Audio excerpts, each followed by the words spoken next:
ಉಪಮುಖ್ಯಮಂತ್ರಿಗಳು ಹೇಳ್ತಾರೆ ಪಾಪ ಯಾರೋ ಅಸಹಾಯಕರಾಗಿ ಕಂಪ್ನಿಗಳು ಅವರ ಅಸಹಾಯಕತೆಯನ್ನು ವ್ಯಕ್ತಪಡಿಸ್ಕೊಂಡಾಗ ನಾ ಬೇರೆ ಕಡೆ ಬೇಸೌಟ್ ಮಾಡ್ತೀನಿ ಅಂತ ಹೇಳಿದಾಗ ನೀವು ಒಂದು ಸರ್ಕಾರದಲ್ಲಿ ಒಂದು ಉನ್ನತವಾದಂಥ ಸ್ಥಾನದಲ್ಲಿರ್ತಕ್ಕಂಥ ವ್ಯಕ್ತಿ ನೀವು ಅವ್ರಿಗೆ ಯಾವ ರೀತಿ ನಿಮ್ಮ ಹೇಳಿಕೆ ಮೂಲಕ ಅವ್ರನ್ನ ಇಲ್ಲಿ ಉಳಿಸ್ಕೊಳ್ತಕ್ಕಂಥ ಪ್ರಯತ್ನ ಮಾಡಬೇಕು? ನಿಮ್ಮ ಜವಾಬ್ದಾರಿ ಅಲ್ವಾ ಅದು? ಆದರೆ ಉಪಮುಖ್ಯಮಂತ್ರಿಗಳು ಏನು ಹೇಳ್ತಾರೆ, you cannot blackmail me, you cannot blackmail the government. If you want to go you can walk out from here. ಈ ಹೇಳಿಕೆ ಉಪಮುಖ್ಯಮಂತ್ರಿಗಳು ಕೊಡ್ತಾರೆ ಒಂದು ನ್ಯಾಷನಲ್ ಮೀಡಿಯಾನ ಒಂದು ಸಂದರ್ಶನದಲ್ಲಿ ನೆನೆ ಗಾಡೀಲಿ ಹೋಗ್ಬೇಕಾದ್ರೆ ಅದನ್ನು ನಾನು ನೋಡಿದ್ದೀನಿ. ಈಗ ಇದನ್ನೇ ಮುಂದಿಟ್ಕೊಂಡು ಏನಾಗಿದೆ, ನಮ್ಮ ಅಕ್ಕಪಕ್ಕ ರಾಜ್ಯಗಳಲ್ಲೂ ಕೂಡ ಒಂದಷ್ಟು ಮುಖ್ಯಮಂತ್ರಿಗಳು ಒಂದಷ್ಟು ಮಂತ್ರಿಗಳು ಬನ್ನಿ ವೈಜಾಗ್ಗೆ ಬನ್ನಿ ಅಂತ ಚಂದ್ರಬಾಬು ನಾಯ್ಡು ಅವರ ಸುಪುತ್ರರು ನಾರಾ ಲೋಕೇಶ್ ಅವರು ನಾವು ತುಂಬ ಹೃದಯದಿಂದ ಸ್ವಾಗತ ಮಾಡ್ತೀವಿ, ಭೂಮಿ ಕೊಡ್ತೀವಿ, ವಿದ್ಯುತ್ ಕೊಡ್ತೇವೆ, ಜೊತೆಯಲ್ಲಿ ನಿಮ್ಗೆ ಯಾವ ಒಂದು ಇನ್ಫ್ರಾಸ್ಟ್ರಕ್ಚರ ಬೈಕೆ ಇದೆ ಸಂಪೂರ್ಣಗೊಳಿಸ್ತೇವೆ ಬನ್ನಿ ಅಂತಕ್ಕಂಥದ್ದು ಓಪನ್ ಆಗಿ ಆಹ್ವಾನ ಕೊಡ್ತಾರೆ. ಅವರು ಈಸ್ ಓಪನ್ಲಿ ಇನ್ವೈಟಿಂಗ್ ಕಂಪ್ನೀಸ್.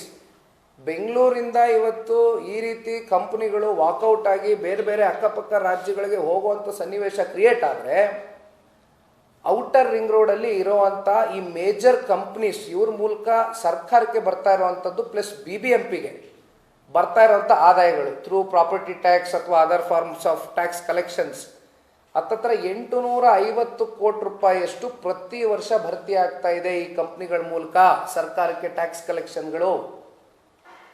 ಇದರಿಂದ ದೇಶದ ಆರ್ಥಿಕ ಸ್ಥಿರತೆ ಪ್ಲಸ್ಸು ಎಕನಾಮಿಕಲ್ ಕಂಡೀಷನ್ಗೆ ಮೇಜರ್ ಕಾಂಟ್ರಿಬ್ಯೂಷನ್ಸ್ ಇವತ್ತೇನು ಈ ಕಂಪ್ನೀಸ್ ಕಡೆಯಿಂದ ಒಂದು ಕಡೆ ಕೇಂದ್ರಕ್ಕೂ ಮಾಡ್ತಾ ಇದ್ದಾರೆ, ಒಂದು ಕಡೆ ನಮ್ಮ ರಾಜ್ಯಕ್ಕೂ ಮಾಡ್ತಾ ಇದ್ದಾರೆ.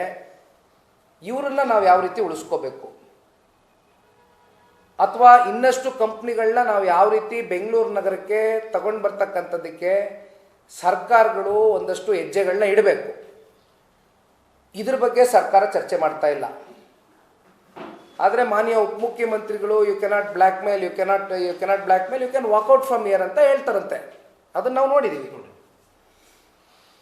ಇನ್ನೊಂದು ಕಡೆ ಎಷ್ಟೋ ಪ್ರಕರಣಗಳು ಈಗ two wheelers, especially two wheelers ನಾನು ಹೇಳೋದು, ಈ ಗುಂಡಿಗಳನ್ನ ದಿನನಿತ್ಯ ಓಡಾಡಬೇಕಾದ್ರೆ ಅದನ್ನು ಅವಾಯ್ಡ್ ಮಾಡೋದಕ್ಕೋಸ್ಕರ ಸಾಕಷ್ಟು ಅಪಘಾತಗಳಾಗಿ ಬಹಳ ಜನ ಮೃತಪಟ್ಟಿರ್ತಕ್ಕಂಥದ್ದು ಕೂಡ ನಮ್ಮ ಕಣ್ಮುಂದೆ ಇರ್ತಕ್ಕಂಥ ವಿಚಾರ. ಇದು ಇವತ್ತು ಗುಂಡಿಗಳಿಗೆ ಸಂಬಂಧಪಟ್ಟಿರುವಂಥ ವಿಚಾರ. ಇನ್ನು ಸಾಲಿಡ್ ವೇಸ್ಟ್ ಬಗ್ಗೆ ಮಾತನಾಡೋದಾದರೆ ಪ್ರತಿ ವರ್ಷವೂ ಕೂಡ ಪ್ರತಿದಿನ 5,500 ಇಂದ 6,000 ಟನ್ನಷ್ಟು ಸಾಲಿಡ್ ವೇಸ್ಟ್ನ ಜನರೇಟ್ ಆಗ್ತಾ ಇದೆ, ಉತ್ಪಾದನೆ ಆಗ್ತಾ ಇದೆ. ಪ್ರತಿ ವಾರ್ಡ್ಗಳಲ್ಲೂ ಇಷ್ಟಿಷ್ಟು ಅಂತ ಉತ್ಪಾದನೆ ಆಗ್ತಾ ಇದೆ. ವರ್ಷಕ್ಕೆ ನೀವು ಒಂದು ಬಡ್ಜೆಟನ್ನು ಇಟ್ಟಿದ್ದೀರಿ, ಸಾಲಿಡ್ ವೇಸ್ಟ್ ಮ್ಯಾನೇಜ್ಮೆಂಟ್ಗೆ ಒಂದು ಬಡ್ಜೆಟ್ನ ಇಟ್ಟಿದ್ದೀರಿ. ಎಷ್ಟು?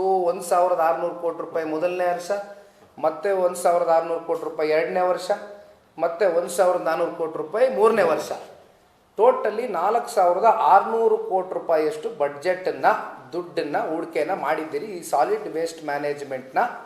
ಇದನ್ನು ಯಾವ ರೀತಿ ಸಮರ್ಪಕವಾಗಿ ಇದನ್ನು ಸರಿಪಡಿಸ್ಬೇಕು ಅಂತಕ್ಕಂಥ ನಿಟ್ಟಿನಲ್ಲಿ ನೀವು ದುಡ್ಡೇನೋ ಇವತ್ತು ತೋರಿಸ್ಕೊಂಡಿದ್ದೀರಿ ಎವ್ರಿ ಫೈನಾನ್ಷಿಯಲ್ ಇಯರ್, ಬಟ್ ಎಲ್ಲಿ ಹೋಗಿದೆ ಸಾಲಿಡ್ ವೇಸ್ಟ್ ಮ್ಯಾನೇಜ್ಮೆಂಟು?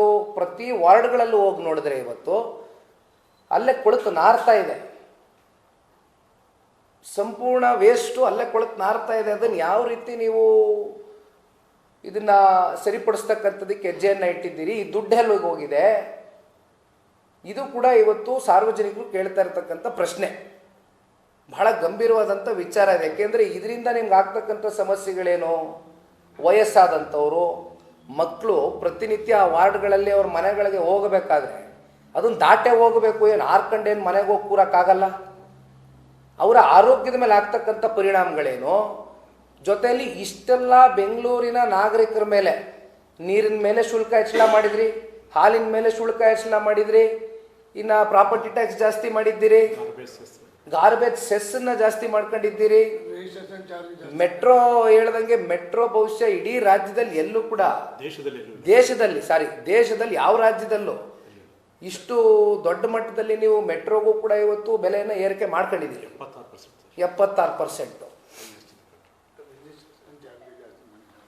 ಇಷ್ಟೆಲ್ಲ ನೀವು ಹಂತ ಹಂತದಲ್ಲೂ ಪ್ರತಿ ವಿಚಾರದಲ್ಲೂ ಐ ಥಿಂಕ್ ಒಂದು 19-20 ವಿಚಾರಗಳು ಇರಬೇಕದು, ಹೋಗ್ತಾ ಹೋದರೆ ಲಿಸ್ಟೇ ಇಷ್ಟು ದೊಡ್ಡ ಇದೆ.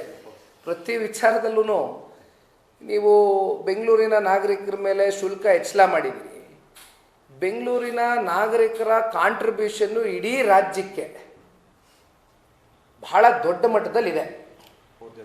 More than 30% they are contributing as tax payers.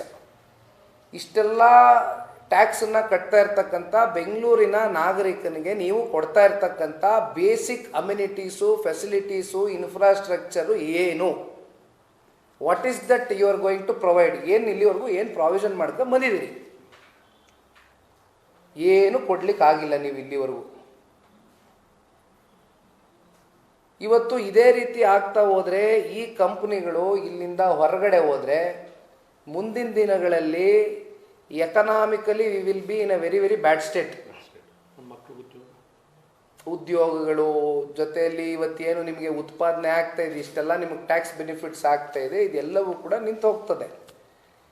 ಇದಕ್ಕೆ ಏನು ಪ್ರಿವೆಂಟಿವ್ ಮೆಜರ್ಸ್ನ, ಏನು ಆ್ಯಕ್ಷನ್ಸ್ನ ತಗೊಳ್ತಾ ಇದ್ದಾರೆ ಈ ಸರ್ಕಾರ? ಜೊತೆಯಲ್ಲಿ ಏನಾದರೂ ಒಂದು ಏನು ಹೊಸದಾಗೆ ದೇವರಾಜಣ್ಣ ಅವರು ಹೇಳ್ದಂಗೆ ಇವತ್ತು ಸೆಪ್ಟೆಂಬರು, ನವೆಂಬರ್ಗೆ ಏನೋ ಒಂದು ಮತ್ತೆ 2ನೇ ಗಡುವು ಕೊಟ್ಟಿದ್ದಾರೆ ಅನ್ನೋದು ಇವತ್ತು ರಾಜ್ಯವ್ಯಾಪ್ತಿ ಮಾಧ್ಯಮಗಳಲ್ಲಿ ಮಾನ್ಯ ಉಪಮುಖ್ಯಮಂತ್ರಿಗಳು ಹೇಳಿರ್ತಕ್ಕಂಥ ಹೇಳಿಕೆ ಇವತ್ತು ಚರ್ಚೆಯಲ್ಲಿದೆ. ಬಟ್ ಇದು 2 ತಿಂಗಳಲ್ಲಿ ಇದೆಲ್ಲವೂ ಕೂಡ ರಿಸಾಲ್ವ್ ಮಾಡ್ತಕ್ಕಂಥದ್ದಕ್ಕೆ ಸರ್ಕಾರದ ಕೈಲಿ ಆಗುತ್ತಾ? ಯಾಕೆಂದರೆ ಮಳೆ ಬಂದಂಥ ಸಂದರ್ಭದಲ್ಲಿ ಯಾವ್ಯಾವ ರೀತಿ 3 ಅಡಿ 4 ಅಡಿ 5 ಅಡಿ ನೀರುಗಳು ಒಂದು ರೀತಿ ವೆನಿಸ್ ನಗರ ಥರ ಆಗೋಗ್ತಾ ಇದೆ Bengaluru. It's totally converting into Venice. ಇದಕ್ಕೆ ಯಾವ ರೀತಿ ಸರ್ಕಾರ ಮುಂದಿನ ಹೆಜ್ಜೆಗಳು, ನಡೆಗಳು, ಕ್ರಮಗಳು ಯಾವ ರೀತಿ ವಹಿಸ್ತಾ ಇದ್ದಾರೆ ಅಂತಕ್ಕಂಥದ್ದನ್ನ ಒಂದು ಸ್ಪಷ್ಟನೆಯನ್ನು ಕೊಡಬೇಕಾಗ್ತದೆ. ಇವತ್ತು ರಾಜ್ಯದ ಬೆಂಗಳೂರಿನ ನಾಗರಿಕರ ಒಂದು ಇವತ್ತೇನು ಪ್ರಶ್ನೆ ಮೂಡಿದೆ ಅವರ ಮನಸ್ಸುಗಳಲ್ಲಿ, ಅವ್ರಿಗೆ ಇದನ್ನು ಮುಂದಿಡಬೇಕಾಗ್ತದೆ. ಇದು ಸರ್ಕಾರದ ಕರ್ತವ್ಯವೂ ಹೌದು, ಜವಾಬ್ದಾರಿನೂ ಹೌದು. ಆದರೆ ಈ ರೀತಿ ಬೆಂಗಳೂರು ನಗರಕ್ಕೆ ಒಂದು ರೀತಿ ಗ್ಲೋಬಲ್ ಇನ್ವೆಸ್ಟರ್ಸ್ ಬರುವಂಥದ್ದು, ಆ CEO ಬಂದು ನಿಂತಾಗ ಅಲ್ಲಿ ಇಲ್ಲಿ ಟ್ರಾವೆಲ್ ಆಗಬೇಕಾದ್ರೆ ಈ ರೀತಿ ಅವರು ರಸ್ತೆಗಳು, ಇವೆಲ್ಲ ಟ್ರಾಫಿಕ್ ಸಮಸ್ಯೆ ಅದನ್ನು ನೋಡ್ತಕ್ಕಂಥದ್ದು, ಪಾಟ್ ಹೋಲ್ಸ್ ನೋಡ್ತಕ್ಕಂಥದ್ದು, ಇವೆಲ್ಲ ಆದಾಗ ಎಲ್ಲಿಂದ ಇನ್ವೆಸ್ಟರ್ಸು ನಮ್ಮ ಬೆಂಗಳೂರು ನಗರಕ್ಕೆ ಇವರು ಕರೆ ತರಲಿಕ್ಕಾಗ್ತದೆ? ಏಕೆಂದರೆ ಮಾತೆತ್ತಿದ್ರೆ ಇವತ್ತು ನಾವು ಎಂಥ ಯುಗದಲ್ಲಿದ್ದೀವಿ ಅಂದರೆ, ಎಂಥ ಟ್ರಾನ್ಸಿಷನ್ ಪೀರಿಯಡಲ್ಲಿ ಇದ್ದೀವಿ ಅಂದರೆ, we talk about artificial intelligence. ಒಂದು AI ಸಿಟಿ ಆಗಬೇಕು. ಆರ್ಟಿಫಿಷಿಯಲ್ ಇಂಟೆಲಿಜೆನ್ಸು ಅಷ್ಟು ಒಂದು ಪ್ರಾಮುಖ್ಯತೆಯನ್ನು ಇವತ್ತು ಪಡ್ಕೊಂಡಿದೆ ಇವತ್ತಿನ ಯುಗದಲ್ಲಿ. ಬಟ್ ಇಂಥ ಒಂದು AI ಸಿಟಿಯ ಒಂದು ಆಗಬೇಕಾಗಿರ್ತಕ್ಕಂಥ ಯುಗದಲ್ಲಿ ನೀವು ಈ ರೀತಿ ಒಂದು ಬೇಸಿಕ್ ಕಮ್ಯುನಿಟೀಸು, ಇನ್ಫ್ರಾಸ್ಟ್ರಕ್ಚರ್ನ ನೀವು ಸರ್ಕಾರ ಪ್ರೊವೈಡ್ ಮಾಡಲಿಕ್ಕಾಗೋದಿಲ್ಲ ಅಂತ ಹೇಳಿದ್ರೆ ಸರ್ಕಾರ ಉತ್ತರ ಕೊಡಬೇಕು ಇದಕ್ಕೆ. ನಿಮ್ಮ ಮಗು ಅಳ್ತಿದ್ಯಾ? ಹಾಗಾದ್ರೆ ನಿಮ್ಮ ಮಗುವಿಗೆ ಜೀನಿ ಸರಿ ಇಟ್ಕೊಡಿ. ಯಾಕಂದ್ರೆ ಜೀನಿ ಸರಿ ಇಟ್ಟು ನಿಮ್ಮ ಮಗುವಿಗೆ 100% ಸರಿಯಾದ ಆಹಾರ. ನಿಮ್ಮ ಮಗು ನೆಮ್ಮದಿಯಾಗಿ ನಿದ್ದೆ ಮಾಡಬೇಕಾ, ದಷ್ಟಪುಷ್ಟವಾಗಿ ಬೆಳಿಬೇಕಾ? ಹಾಗಾದ್ರೆ ಜೀನಿ ಸರಿ ಇಟ್ಟು ಕೊಡಿ. ಎಲ್ಲಾ ಮೆಡಿಕಲ್ ಶಾಪ್ಗಳು, ದಿನಸಿ ಅಂಗಡಿಗಳು, ಸೂಪರ್ ಮಾರ್ಕೆಟ್ಗಳಲ್ಲಿ ಲಭ್ಯ.